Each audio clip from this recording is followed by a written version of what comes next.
Hello, everyone, and welcome. My name is Dan, Dragonfly9078, and wow, it has been a while since I recorded.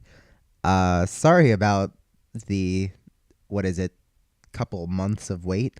I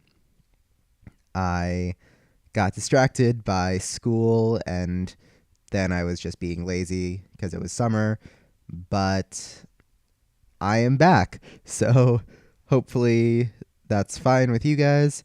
Um, I am going to be reading the next chapter of Elementals of Harmony for you, and hopefully I will not make any promises because I have no idea if I would keep them, but hopefully I will be updating much more frequently now, um, and recording more chapters and such, and hopefully I'll be able to get through this story pretty quick because it is kind of long. There's 19 or 20 chapters, so I do have a ways to go, but I think I can do it.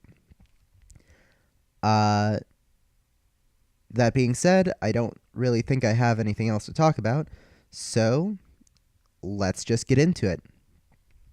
This is Chapter 4 of Elementals of Harmony, entitled From the Mouths of Foals. In a dank basement, a dark plot had been hatched. Now it was being raised to maturity. A weak, miserly flame guttered in a brazier, offering little light or heat. The hooded figure found it enough to complete the ritual circle. It examined its handiwork, chalk occasionally darting out like a viper to touch up some unsatisfactory line in the figure. As the pony placed the white chunk on a low table, her ears perked as another entered the gloomy sanctum. She knew that only one other knew the ways of bypassing and disarming all the traps laid between here and the unsuspecting street. Still, there was no telling when a seemingly friendly knife might find its way into your back. Were you followed? Her accomplice, unicorn horn just poking out from beneath her own robes, answered in a voice far more pleasant than its owner deserved. Of course not. What kind of foal do you take me for? The chalk-bearer gave a humorless chuckle. The same kind as me. After all, only a foal would try to summon a demon. Then foals we must be, but foals that shall rule all of Equestria. Quiet! Hissed the first figure. We must exercise caution until our victory is assured. Well, if everything is prepared, it is. Then let us assure it. The two nodded as one, and positioned themselves at opposite ends of the circle. Horns aglow, they chanted a harsh, guttural incantation, clearly not meant for the pony throat. With the final larynx-scraping syllable, each bit a lip and spat blood into the chalked design, which was now glowing with its own otherworldly light. Once the vital fluid hit the ground, the light turned just as red, and there came a burst of flame and a reek of sulfur. Then, before the conspirators, stood a demon. The blasphemous being was generally equine in shape, most closely resembling a Pegasus in form, but its wings were as a dragon's. They, like the fiend's coat, were as intensely crimson as the blood that had called it. Its mane and tail were masses of roiling, lightless hellfire. The fallen one had materialized with a flank facing each summoner, and each thus reflexively glanced at its cutie mark. Both regretted it, wincing as they tore their eyes from the tear-inducing sight. Whatever horrid glyph symbolized this monster's domain, it was too terrible for the mortal mind or eye. The beast made a cruel smirk at this self-inflicted pain. Who dares call one from the depths of hell? Its voice was like burning wormwood, smoky, intoxicating, and unhealthy for any pony nearby. Both demonologists were briefly at a loss, stunned by their horrific success. Finally, the one with a voice of poisoned honey answered the red menace. O mighty Skutlu, we bind you in your name to perform for us one service of our choosing. Skutlu narrowed its eyes, hissed and spat and shook with rage. Still, though each word seemed to be dragged out of its maw, it answered as the grimoire had said it would. Bound by my name, I must perform as instructed. Name your task. Great and terrible Skutlu, intoned she who had drawn its mystic bindings. We call upon you to strike down the accursed sun tyrant and usher in a new age for Equestria. The demon paused in mid-scowl, a terrible smile coming to its lurid lips and triple row of razored fangs. A laugh like the last tears of hope boomed in its chest. Excellent! Had you merely asked for me to bring you conquest, I would have driven you mad and let you slay one another. But instead, I shall carve for you a swath of destruction, the likes of which ponykind has never seen. It threw back its head and let loose a full gale of maniacal laughter. Though their ears bled from the accursed black mirth, the robe's unicorns joined in, ceasing only when an arrow suddenly bloomed in one's forehead. As the body collapsed, her ally and the beast turned to behold an earth pony dropping a bow with a grin. She was clad in naught but a sheathed sword and her own corded muscles, the latter rippling beneath her rugged coat as she drew the former. With the ease of long practice, she both held the massive blade in her mouth and spoke around its hilt. You are skilled, witch. Most devils vanish once one of their collars falls. Said witch gasped in both horror and recognition.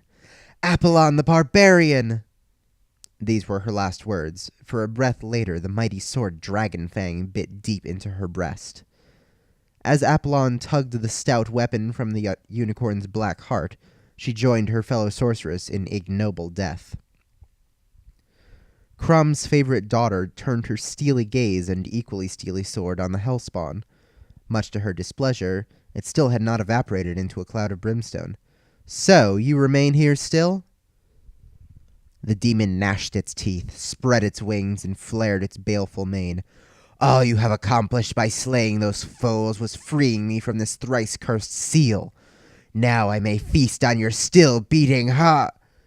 The creature of the abyss interrupted its boast when it noticed that the Cimmerian wasn't paying it any attention. Hey, I'm not done. Furrowing her mighty brow, Apollon let Dragonfang fall from her jaws as she spake. Dinky, you're supposed to be dead. Quit that horn glowing of yours. Scootaloo turned. Indeed, the lilac filly's horn had a light shining on its tip.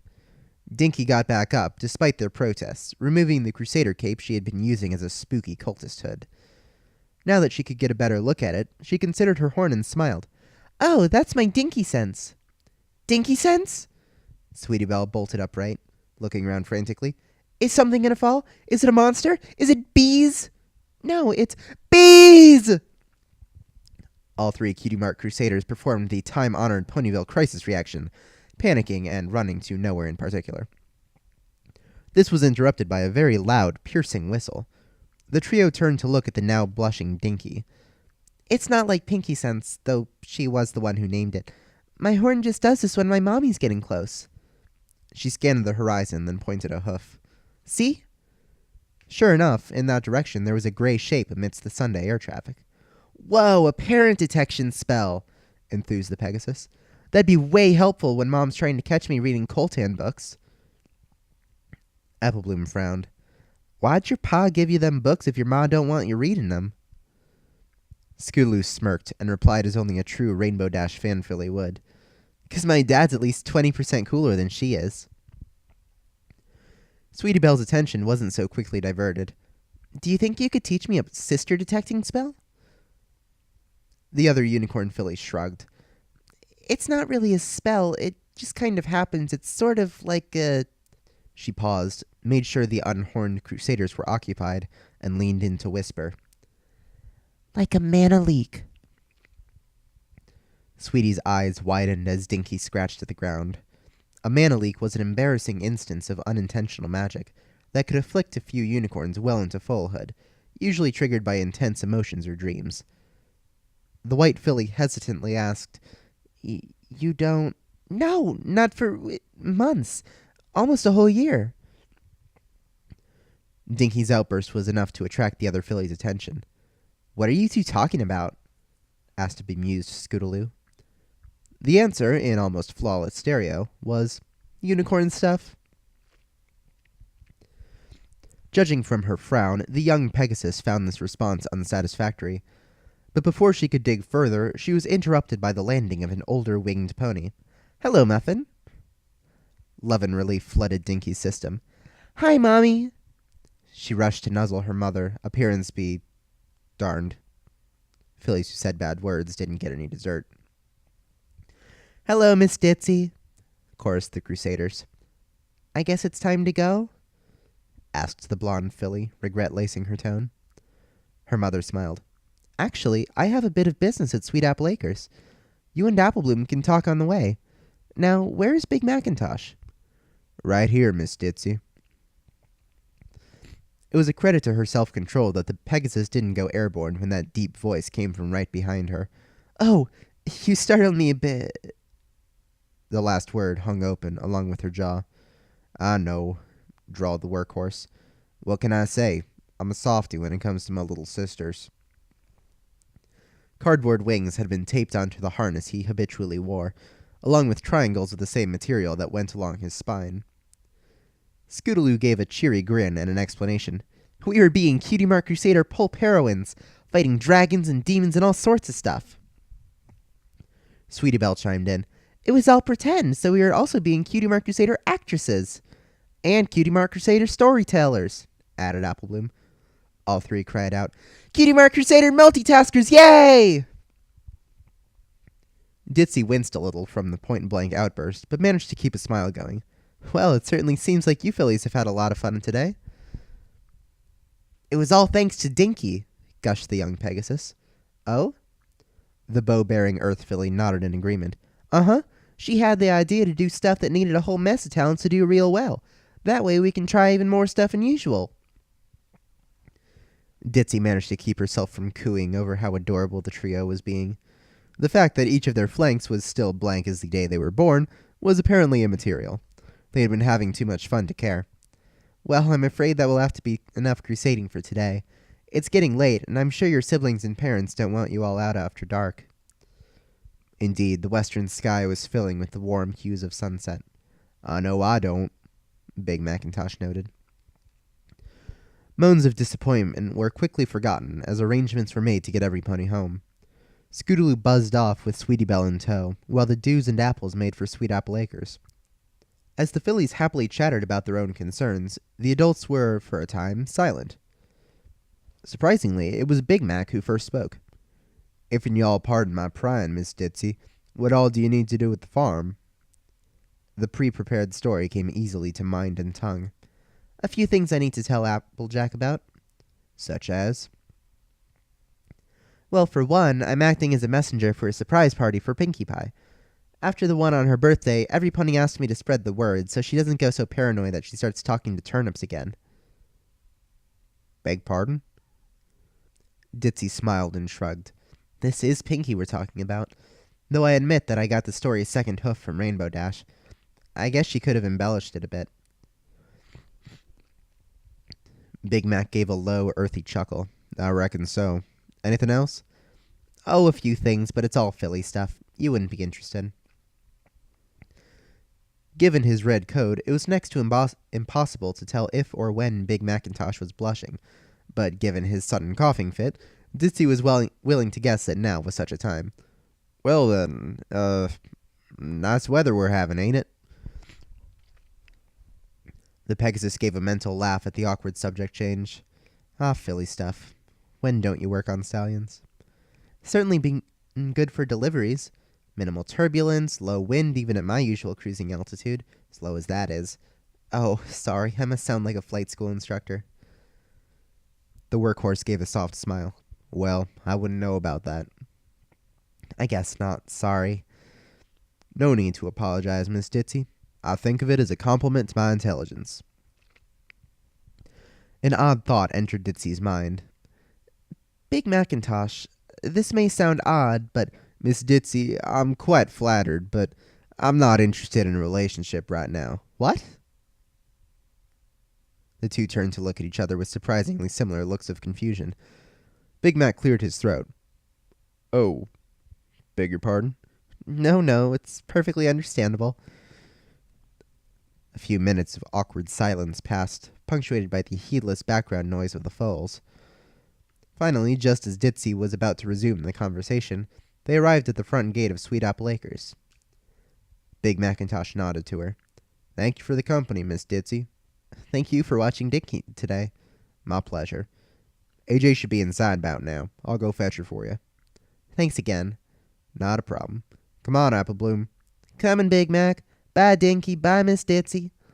The filly dashed after her brother. As they waited, Ditzy saw her daughter looking at her speculatively. What is it, Dinky? Is Big Macintosh your cult friend? The Pegasus sputtered for a moment as she tried to unstick her mind from this blindsiding query. Finally, she replied, What made you ask that? 'Cause you made a preposition at him. Ditzy laughed a little, but stopped when she saw Dinky's face fall. Oh, silly Muffin, I'm not laughing at you. You just misunderstood something is all. And you meant proposition. Okay, it's just... Yes? Well, I felt bad for Apple Bloom today 'cause she doesn't have a mommy. But Scootaloo and Sweetie Belle both have one and a dad, and I... Her explanation was cut short by a sudden heartfelt embrace. Mother whispered to daughter. Oh, Dinky, you poor sweet little filly. I would give anything if it would bring back your daddy, even for a day, if only so you could know him like I did. It's okay, Mommy. You tell me stories about him all the time. Still, just know that if there's anything you want to know about him, you only have to ask me, okay? Okay. Ditzy gave her filly a kiss on the nose. That's my Muffin. She looked up and saw Applejack coming out of the farmhouse. Disentangling herself from Dinky, the Pegasus smiled. Good evening, Applejack. Evening, Ditzy. Hey there, little Dinky. Did you have fun with the Crusaders today? The little unicorn gave a frantic nod. Chuckling, the Stetson-wearing farmer turned back to Ditzy. So, what can I do you for? The planeswalker took a deep breath. Sweet Apple Acres was currently suffused with an abundance of green mana, the energy of life, growth, and vitality. This wouldn't be that bad, except that it was being pulled in by the power of honesty, and that made it especially inimical to tricky, sneaky blue magic, like her. She'd been able to keep her mind off of it with conversation, but now the epicenter of that power was right in front of her. She was thus all too aware that this place actively despised her and nearly everything she stood for. I actually wanted to ask a few questions about Sweet Apple Acres. Applejack raised an eyebrow. Really now? Don't see many Pegasi that interested in farming. What you want to know? Have you noticed any unusually fast or intense growth in the trees lately? The farmer scratched the back of her head with a forehoof. Can't say I have. Been a fine growing season, but I ain't seen nothing out of the ordinary. How about the livestock? Anything odd among them? After a moment of consideration, the Earth Pony shook her head. The cows haven't mentioned nothing peculiar, and the hogs seem happy as a foal in a candy store. Ditzy nodded. Okay. Have you heard anything from Dash about clouds moving on their own round here? The orange mare looked at her incredulously. Clouds moving on their own? Now, look here, missy. I'm flattered that you're taking an interest in this here farm, but an apple orchard ain't nothing like the Everfree Forest. She shook her head. Honestly, 'tain't like the weather goes all willy-nilly just 'cause some trees happen to nestle together. Off the top of her head, the Pegasus could think of a half-dozen counterexamples, but chose not to mention them. Sorry, didn't mean to offend you. I ain't offended. I just don't appreciate plumb-fool questions making it seem like there's Ursa Major sleeping in the south field. The decidedly unsilly pony narrowed her eyes. Why are you asking all these questions, anyway? Oh, bureaucratic stuff and nonsense. Red tape, you know how it is. Applejack's expression was clear. She didn't believe her for a second. Uh-huh. And I'm gonna raise the moon in a few minutes. Ditzy-doo, I can smell a lie like that from a mile away. Why don't you tell me what's really going on? Because it would entail revealing a secret that I've been keeping from everyone in Ponyville for the last 4 years. Ditzy's eyes widened. The words had left her mouth before she even realized she was speaking. Oh, Celestia, it's boutique all over again. There she went again. The apple bucker looked askance at the silly pony. The boutique? Talk sense, girl. Oh, I am. You just lack the context to understand it. Logorrhea at its worst. A quick metaphysical glance told the Pegasus that her mental defenses had crumpled like wet tissue paper under the assault of truth magic. She had to get out of here. Sorry, but I need to... Oh, no, you don't. Ditzy blinked, then turned around. How had Applejack gotten behind her so fast? You ain't leaving till you explain yourself to my satisfaction. That could take quite some time, the male mare answered all too honestly. Mommy? Oh, no. No. Hesitantly, the blonde mare turned to look at her daughter. Tears were welling up in the young unicorn's eyes. Oh, please, no. You've been lying to me? No, Muffin. Oh, dear sweet princess, not her daughter. But her tongue wasn't finished. You've never asked me anything I've had to be dishonest about. Not even where foals come from. Dinky's expression shifted from sorrow to curiosity. Where was the nearest wall? Ditzy felt a sudden and pressing urge to repeatedly drive her face into the nearest wall. But you have been lying to me, haven't you? Yes. This was bad. This was double plus bad. About what, if I may ask? You may. Internally, she struggled for some degree of control. Among other things, yes, the Florist triplets do think you and Rainbow Dash are having a clandestine lesbian affair. Watching the orange glow redder, then paler, then redder again on Applejack's face was fascinating, like watching Celestia experiment with the sunset. That ain't neither here nor there. That's another thing. At the risk of sounding like Rarity, your grammar is atrocious. As a postal worker, and by extension, an upholder of the sanctity and dignity of the equestrian language, I normally find myself forced to hold back correction after correction whenever dealing with one or more members of your family. Why, of all the gall!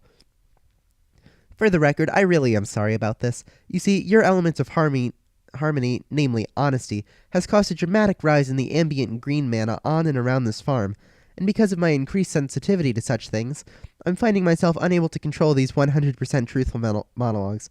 Seriously, I am panicking here. Applejack looked at Ditzy as though she'd grown an extra head and named it Zaphod. Care to run that by me again, Sugar Cube? Sure. In 4 words. I am a there. That deepest, most private secret, that she could hold in, if barely. That, at least, she could stop herself from giving away. A what? As long as Applejack didn't keep asking, of course. Fighting for control over her jaw muscles, Ditzy also looked around desperately for an escape route. She could go up, but she wasn't sure she could hold her tongue for much longer than this thought was taking her. That left just one option. One really, really crappy option. Again, she said, I'm sorry. With that, she'd opened herself to every mana bond she'd established, flooding herself with power. Jaw agape, Applejack watched as the resident male pony suddenly glowed a brilliant blue, then vanished, taking her daughter with her. Ugh. Ditzy felt like crap. She must have used every ounce of power at her disposal, including the stuff normally reserved for use by her body for body things, biology and such. Never really her area of focus. Neither was teleportation, for that matter, and without her muffylactory, it had taken a ludicrous amount of power. She felt like she could sleep for a week. It was an effort to keep her eyes open, but she needed to see where she'd ended up after that teleport. As she assessed her situation, she came to several realizations in sequence. First was that the main direction she'd sent herself was up, judging by the whistling wind and her internal altimeter frantically recalibrating itself. Second was that she wasn't alone. Third was that the other pony had no wings. Fourth was that the other pony was in fact Dinky, who was looking at her in awe. Fifth and last was a realization that she was rapidly losing consciousness.